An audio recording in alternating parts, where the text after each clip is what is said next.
Hello दोस्तों, welcome to Faiz motor octane. कैसे हैं आप सब? उम्मीद है सब बहुत अच्छे होंगे।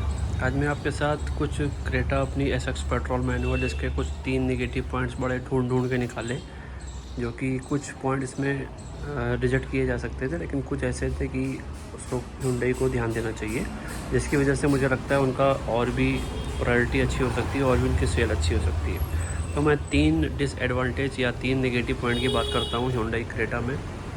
सबसे पहला जो व्हील को लेकर है,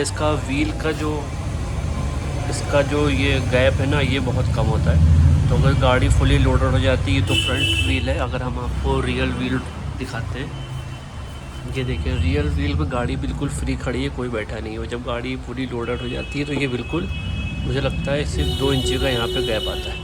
ये Hyundai की एक्स्टर में भी प्रॉब्लम है, इसी वजह से गाड़ी बिल्कुल कहते हैं दब जाती है, बैठ जाती है पीछे से।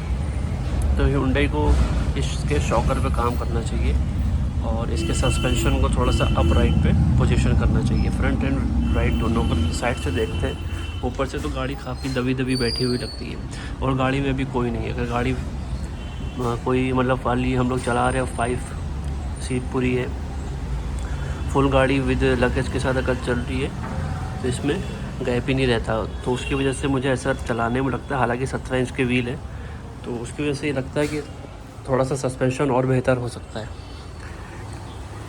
इसमें। ये अगर 16 इंच के भी दे देते ना अलॉय व्हील तो ठीक था, और डायमंड कट अलॉय व्हील दे देते तो एसएक्स मॉडल में, मैनुअल में टॉप मॉडल आता है, ये 10 साल पहले भी इसी टाइप के आ रहे थे गाड़ियों में, और अभी भी डायमंड कट चल रहे, अब इनको देना चाहिए था बट नहीं दे रहे थे तो मजबूरी थी। और इसका दूसरा जो निगेटिव है, अगर हम उसकी बात करें तो, और दूसरा नेगेटिव पॉइंट ये है कि इस टायर में नॉइज़ बहुत आती है, गाड़ी चलने में रोड पे बहुत टायर नॉइज़ आती है। बिल्कुल कभी कभी लगता है कि क्या करें, मतलब इसका बहुत ही रिस्पॉन्स करने वाली आ जाती है, मतलब बिल्कुल समझ नहीं आता है। शीशे भी सारे बंद रहते हैं तब भी टायर नॉइज़ आती है, चार चार चार आवाज़ आती है। अब हो सकता है टायर में ये जो टायर के अंदर ऐसा हो जाता है ना, ये सब फंस जाते हैं इसके ग्रिप्स पे, तो हो सकता है इसकी भी आवाज़ आती है, क्योंकि देखिए बड़े बड़े पत्थर इसके बीच में फंस जाते हैं, तो हो सकता है इसकी भी आती है। लेकिन मुझे ऐसा लगता है ये 17 इंच के अलावा ट्रेंडिंग में है और बड़े टायर की लोगों की डिमांड रहती है, इसलिए कंपनी दे रही है। लेकिन जैसे फोर्ड इकोस्पोर्ट में 17 इंच के व्हील आए थे, बट कंपनी ने उसको 16 इंच के बाद में ही कर दिए थे स्टैंडर्ड, क्योंकि उसमें दिक्कत आ रही थी सस्पेंशन में और थोड़ा सा कंफर्ट में प्रॉब्लम होती है। अगर 16 इंच के इसमें कंफर्ट बढ़ जाता है, बिकॉज शॉकर आपके अगर कम काम करे तो ये जो प्रोफाइल होती है आपकी टायर की, ये 1 इंच बढ़ जाती है, तो सस्पेंशन और कंफर्ट लेवल इसका बढ़ जाता है, और जितना ये कम होगा तो उतना शॉक को जो है ये कम एब्जॉर्ब करेगा। तो ये सारी चीज़ें हैं इसमें क्रेटा में, मुझे लगता है Hyundai को ध्यान देनी चाहिए, क्योंकि इसका शॉकर ठीक है मतलब, लेकिन बहुत ख़राब रास्तों में बहुत स्लो करके चलना पड़ता है इसमें, तो 17 इंच का कोई फ़ायदा मुझे दिखता नहीं है उसमें। हालांकि टायर बहुत बड़ा, ये महिंद्रा में भी इतने बड़े बड़े टायर आते हैं XUV वगैरह में, और प्रोफाइल भी अच्छी इसकी है। MRF का भी टायर इसमें आगे लगा और पीछे JK का लगा हुआ है, ये देखिए। और तो इस तरीके से है, इसकी JK टायर है, मुझे लगता है MRF का लग जाए तो ज़्यादा अच्छा लगेगा। एक ही सारे टायर लगा दें। और इसकी जो प्रोफाइल आपको हम बता दें आपको, 215, 16 और 17, ये इसके टायर प्रोफाइल है। बाकी नो डाउट गाड़ी बहुत अच्छी है, बॉक्सी डिज़ाइन है, रियर सीट कंफर्ट है, लुक्स में अभी भी मुझे ये वाली अच्छी लगती है। अब बैक से तो यही अच्छी लगती है, फ्रंट का जो नया अभी चल रहा है 2024 का वो अच्छा है। फीचर्स भी फुली लोडेड इसमें आते हैं, कोई इशू वाली बात नहीं है। LED DRL है, इसका थोड़ा सा अच्छा हो सकता था लाइट का। फॉग लैम्प भी इसमें आती है, अब तो गाड़ियों में फॉग लैम्प भी बंद कर दी गई है। तो ये कुछ सारी चीज़ें हैं जो मुझे लगता है। और एक चाबी में है, इसकी चाबी में ये जो बटन दिया हुआ ना की का, ये बहुत ही ईजीली निकल जाता है। मान लिया आप चाबी इसको हैंग करे हुए, इससे गाड़ी टांगे हुए पॉकेट में, और ये निकल के गिर जाती है चाबी।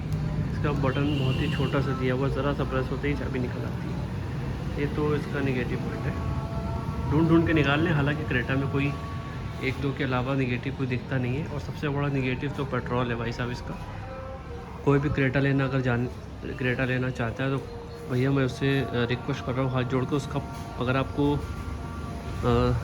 माइलेज देखना है तो उसका पेट्रोल मत लीजिए, अगर आपको परफॉर्मेंस देखना है तो भी पेट्रोल मत लीजिए। अगर आप माइलेज के चक्कर में, या परफॉर्मेंस ठीक है हम कम कर लेंगे माइलेज मिले, वो भी नहीं मिलेगा इसमें पेट्रोल में, और ना परफॉर्मेंस मिलेगी। और डीजल आप लेंगे थोड़ा सा ऊपर अमाउंट मिल जाता है, मैं मानता हूँ, लेकिन आपको परफॉर्मेंस और माइलेज दोनों मिलता है उसमें।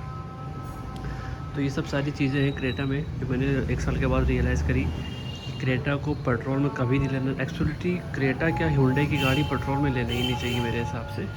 अगर पेट्रोल लेनी तो मारुति लीजिए आप, बेस्ट है, माइलेज भी मिलेगा आपको और रिसेल भी अच्छी मिलेगी। हुंडई में क्रेटा डीजल की ही डिमांड है, क्रेटा डीजल आप लीजिए, माइलेज भी अच्छा मिलेगा और 250 एम का टॉप भी मिलेगा। तो इन्हीं सब चीज़ों के साथ चैनल में बने रहें, लाइक कमेंट शेयर सब्सक्राइब करें। आने वाले समय में मैं भी आपको दिखाता हूँ डिज़ायर, जैसा कि आप सबको पता है डिज़ायर सेल होने का टाइम आ रहा है। ये सारी हमारी डिज़ायर है, इसको हम सेल कर रहे हैं, हर तरह वैल्यू लगवा रहे हैं। एक्सचेंज में भी फ्रंक्स लेने जा रहे थे तो 340 की वैल्यू लगी। इसकी नई वीडियो आपके चैनल में आने वाली है, चैनल पर बने रहिए और सब्सक्राइब करें चैनल को। आने वाले टाइम में फ्रंक्स का में मुझे क्या डील मिल रही है, करीब 2 लाख रुपये का डिस्काउंट मैं सोच रहा हूँ, 1 लाख का हो चुका है। तो आप मैं बनाइए, अब ईवी भी प्लान कर रहे हैं, देखते हैं, आपको चैनल पर बने रहिए, आपको बताते हैं कि हम कौन सी गाड़ी आने वाली है हमारे पास। शुक्रिया।